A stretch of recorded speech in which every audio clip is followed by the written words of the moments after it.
தருமபுரி மாவட்ட அரசு விழாவில் பங்கேற்று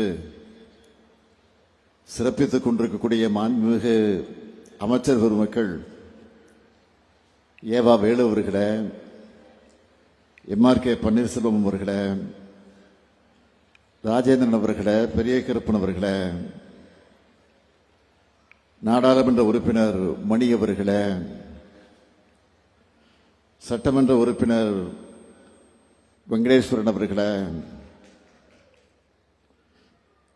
முன்னாள் அமைச்சர் பழனியப்பன் அவர்களே, செயலாளர் திரு தட்சிணாமூர்த்தி IAS அவர்களே, துவக்கத்தில் அனைவரையும் வரவேற்று மகிழ்ந்திருக்கக்கூடிய மாவட்ட ஆட்சித்தலைவர் திரு சதீஷ் IAS அவர்களே, ஆணையர்கள் குமாரவேல் பாண்டியன் IAS அவர்களே, முருகேஷ் IAS அவர்களே, சிப்காட் MD செந்தில்ராஜ் IAS அவர்களே, உள்ளாட்சி அமைப்புகளின் பிரதிநிதிகளே, அரசு உயர் அலுவலர்களே, பல்வேறு நலத்திட்ட உதவிகளை பெறுவதற்காக வருகை தந்திருக்கக்கூடிய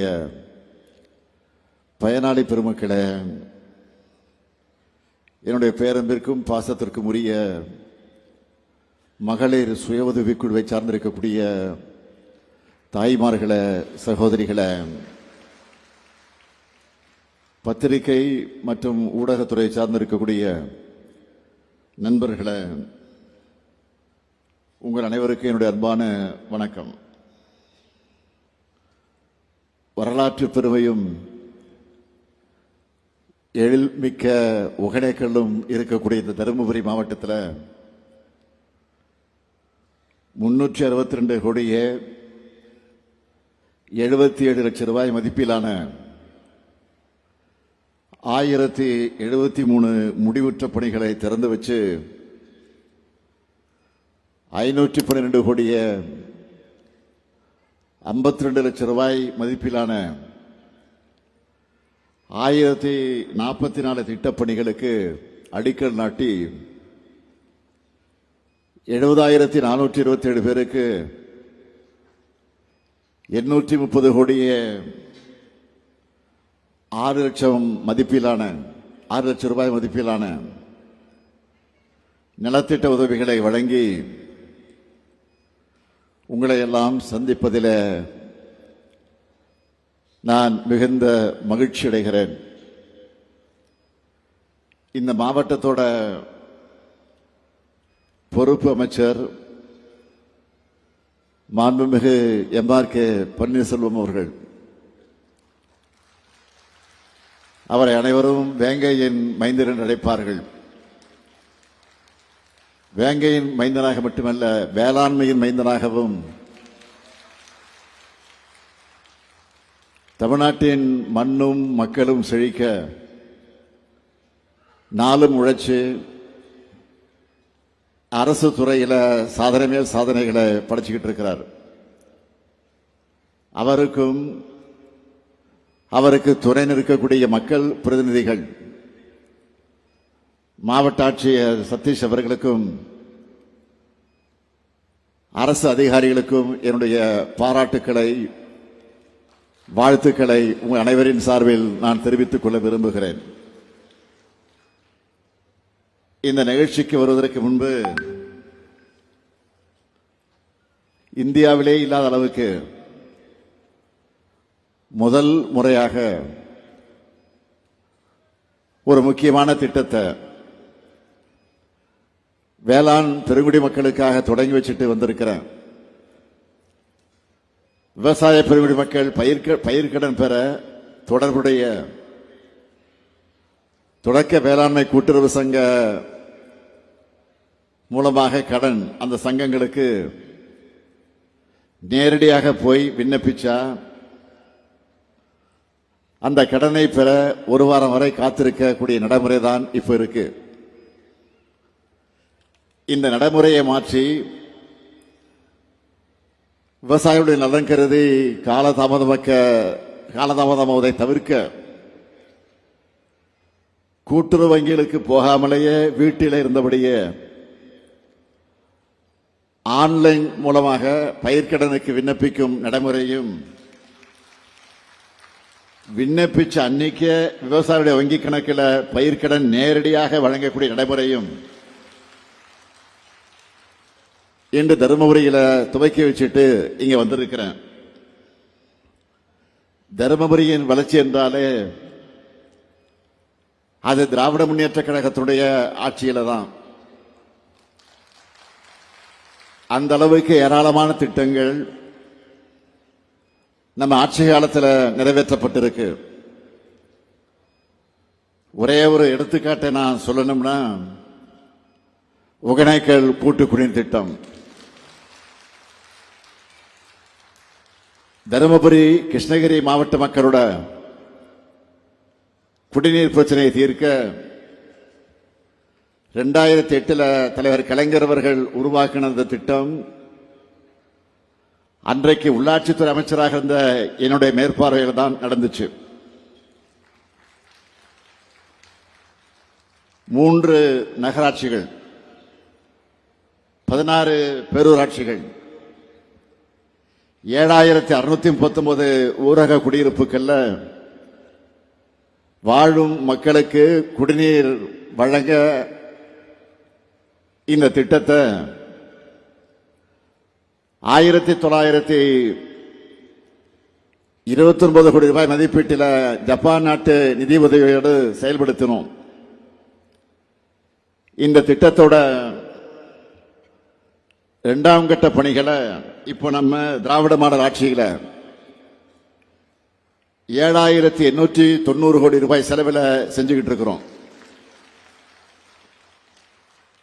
தருமபுரி கிருஷ்ணகிரி மாவட்ட மக்களுக்காக திமுக ஆட்சி காலத்தில் செய்யப்பட்ட மேலும் பல திட்டங்கள்ல முக்கியமான சிலவற்றை தலைப்புச் செய்திகளாக சொல்லணும்னா, தருமபுரி தொழிற்பேட்டை, பெரும்பாலையில் அகழ்வாய்வு, ஏரியூர்ல அரசு கலை அறிவியல் கல்லூரி, பருகூர்ல நெடுங்கல் பாசன கால்வாய் புனரமைப்பு திட்டம், வாணியாறு, பாம்பாறு, சூளகிரி சின்னாறு திட்டங்கள் புனரமைப்பு, மாரண்டள்ளி தும்பலள்ளி கால்வாய் மேம்பாட்டு திட்டம், ஈச்சம்பாடி அணை மற்றும் கால்வாய் மேம்பாட்டு திட்டங்கள், சிமெண்ட் தொழிற்சாலை, வள்ளல் அதியமான் கோட்டம், விடுதலை போராட்ட வீரர் சுப்பிரமணிய சிவா அவர்களுக்கு நினைவு மண்டபம்னு ஏராளமான திட்டங்களை செஞ்சிருக்கிறோம். அதோட தொடர்ச்சியாகத்தான் இப்போ நம்ம திராவிட மாடல் ஆட்சியில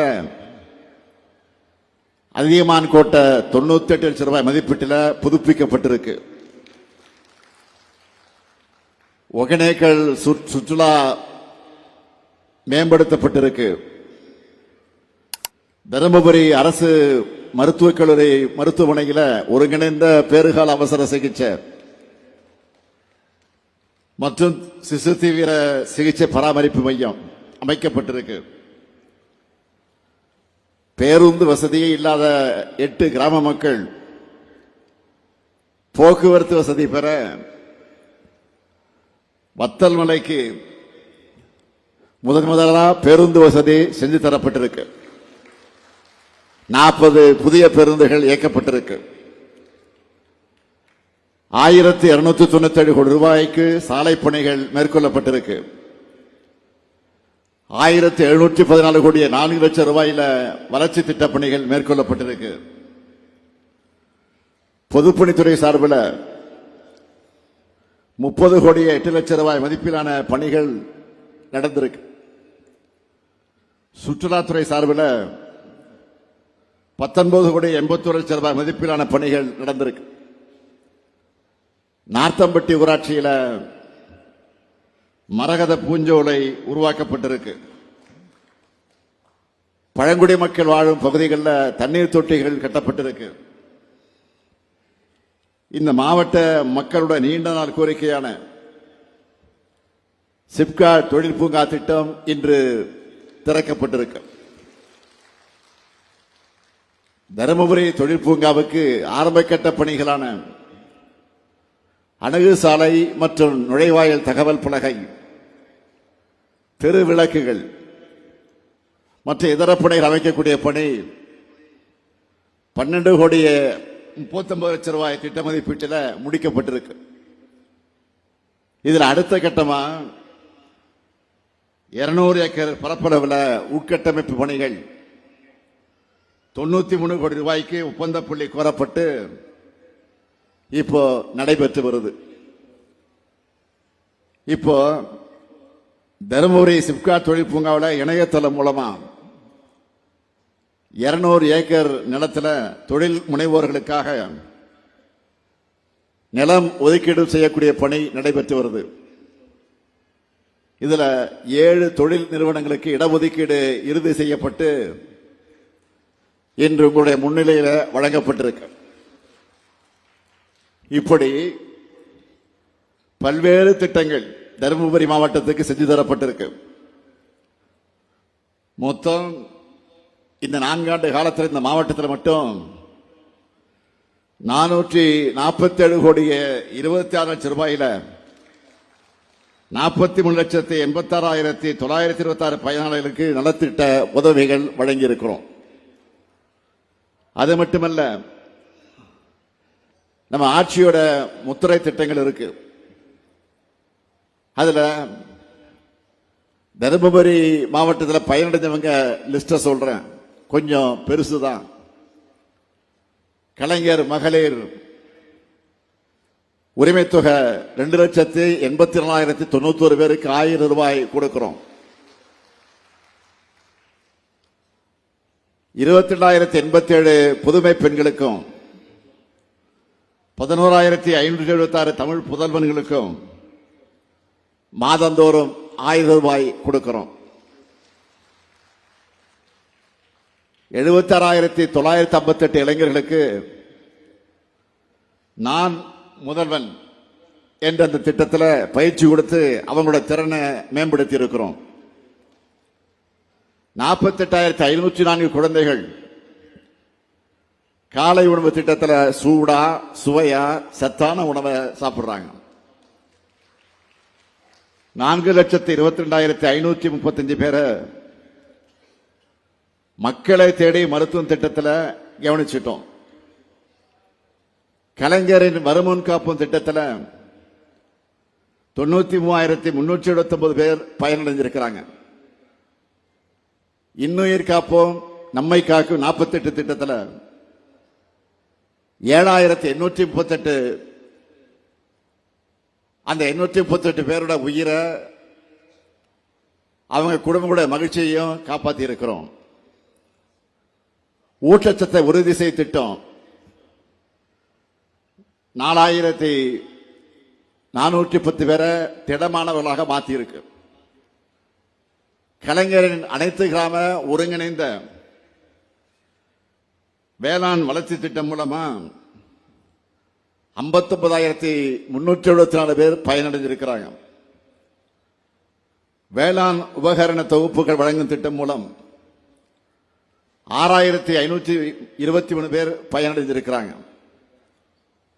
புதிய வேளாண் காடு வளர்ப்பு திட்டம் மூலம் 2,125 பேர் பயனடைந்திருக்கிறாங்க.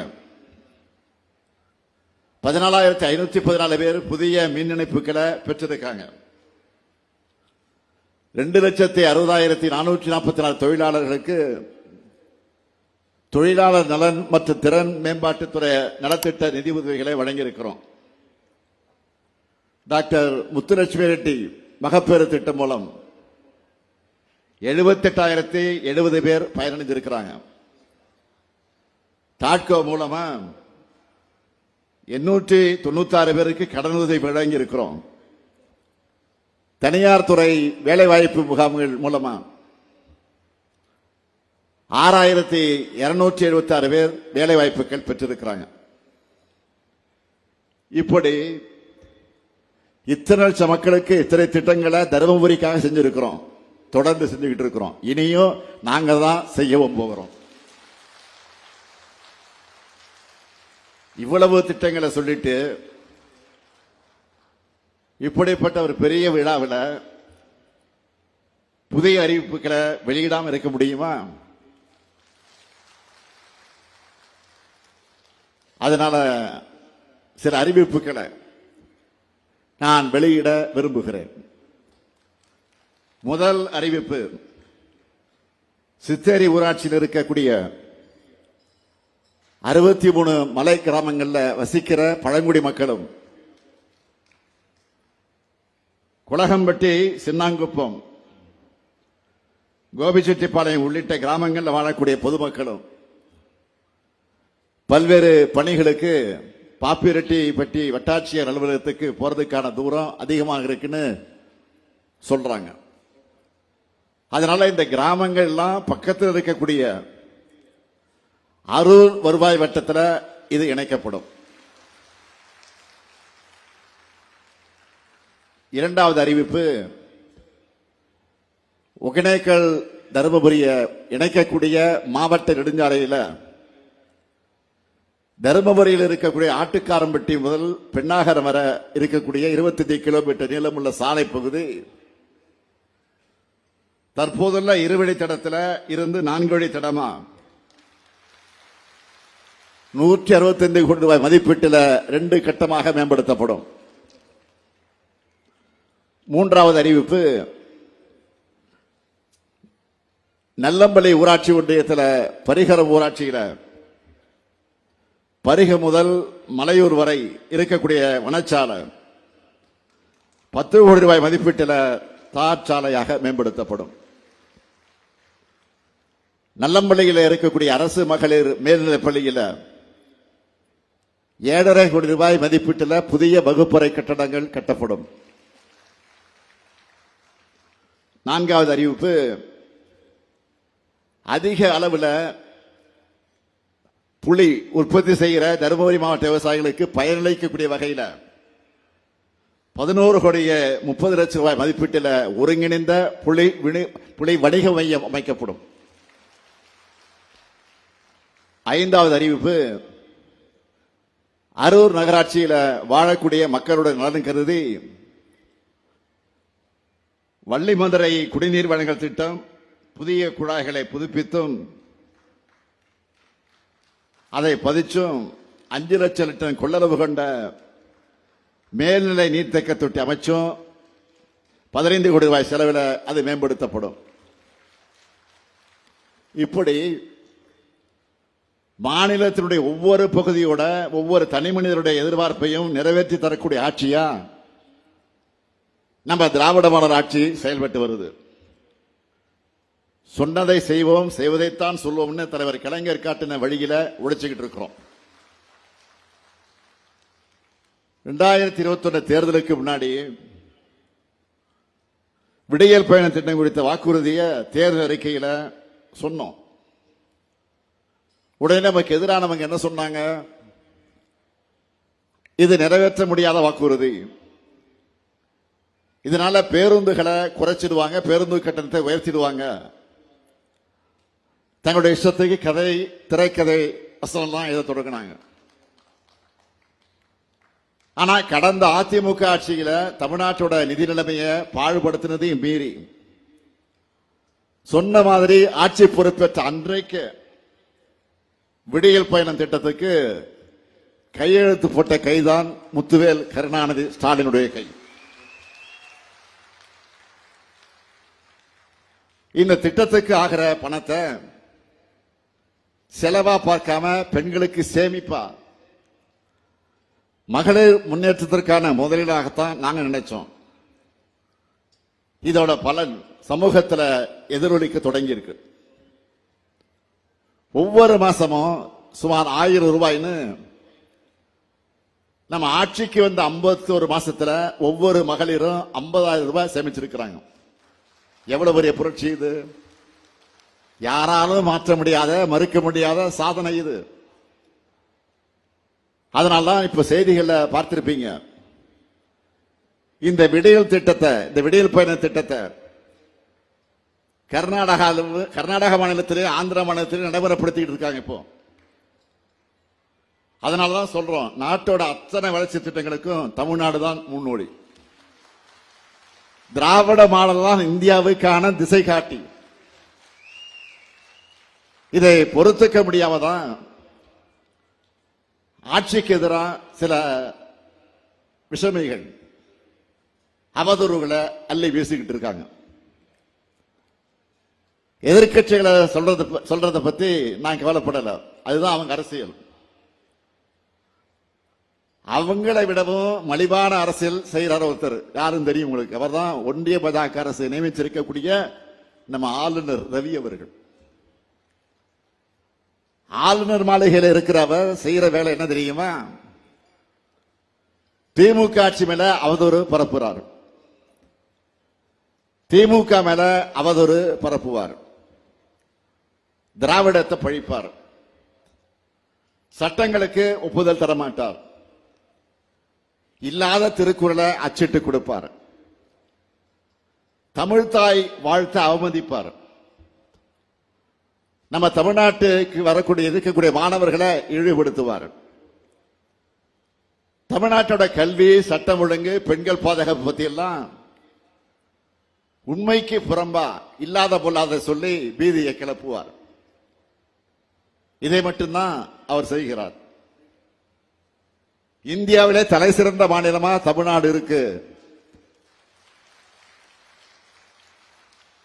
இதை நாங்க மட்டும் சொல்றோமா, நீங்க மட்டும் சொல்றீங்களா? இல்ல,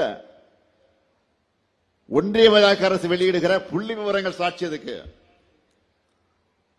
அது மட்டுமல்ல, இந்தியாவிலேயே பாஜக மாநிலங்களை விட தமிழ்நாடு எல்லா விதத்திலும் மிக சிறந்த மாநிலமாக இருக்கு. இதையெல்லாம் தாங்கிக்க முடியாம எரிச்சல்ல தன்னுடைய கோபத்தை புலம்பலா பொது மேடைகள்ல கொட்டி தீர்க்கிறார். பள்ளி கல்வியில இந்தியாவிலே தமிழ்நாடு 2வது இடத்தை பெற்றிருக்கிறோம். தமிழ்நாடு அமைதியான மாநிலமாக இருக்கிற காரணத்தினால்தான் இந்த 4 ஆண்டு காலத்தில் 10 லட்சம் கோடி ரூபாய் மதிப்பிலான முதலீடுகளை நாம் ஈர்த்திருக்கிறோம். பெண்களுக்கு பாதுகாப்பு இல்லையா, ஆளுநர் கண்டுபிடிச்சிருக்கிறார். தேசிய குற்ற ஆவண காப்பகத்தின் 2022ஆம் ஆண்டு அறிக்கையின்படி இந்தியாவிலே பெண்களுக்கு எதிரான குற்றங்கள் நடக்கிற மாநிலங்கள்ல பாஜக ஆளுகிற உத்தரப்பிரதேசம் தான் முதலிடத்தில் இருக்கு. அதனால ஆளுநர் அவர்களை நீங்க கம்பு சுத்த வேண்டியது இங்க இல்ல, பாஜக ஆளக்கூடிய மாநிலங்கள் தான் இப்ப கம்பு சுத்தணும், தமிழ்நாட்டில் இல்ல. இப்ப அங்க போய் சுத்துங்க. தொடர்ந்து தமிழுக்கு எதிராக, தமிழ்நாட்டுக்கு எதிராக, தமிழுடைய உணவுகளுக்கு எதிராக பேசிட்டு வர ஆளுநரை வச்சு தன்னுடைய இழிவான அரசியலை ஒன்றிய பாஜக அரசு செய்து, என்னை பொறுத்தவரை அவர் தொடர்ந்து தமிழ்நாட்டில் இருக்கணும். அவர் இருக்கிறது தான் நமக்கு நல்லதுன்னு நான் ஆரம்பத்திலிருந்தே நானும் சொல்லிட்டு வரேன். ஏன்னா நமக்குள்ள இருக்கிற மொழி உணர்வை, இன உணர்வை, திராவிட இயக்க கொள்கை உணர்வை பட்டு போகாம விடாம, கொள்கை நெருப்பு அணையாம பார்த்துக்கிறதுக்கு வேலையை ஆளுநர் சிறப்பா செஞ்சுக்கிட்டு இருக்காரு. அவர் பேசட்டும், நான் அதை பத்தி கவலைப்படல. என்னுடைய நோக்கமெல்லாம் மக்களாகிய உங்களை பத்தி தான். வாக்களிச்ச உங்களுக்கு உண்மையாக இருக்கணும் என்பதுதான் என்னுடைய ஒரே சிந்தனை. இந்த 2 வாரங்களுக்குள்ள 3 முக்கியமான திட்டங்களை தொடங்கி வச்சிருக்கிறேன். உங்களுடன் ஸ்டாலின், நலம் காக்கும் ஸ்டாலின், தாயுமானவர் திட்டம்.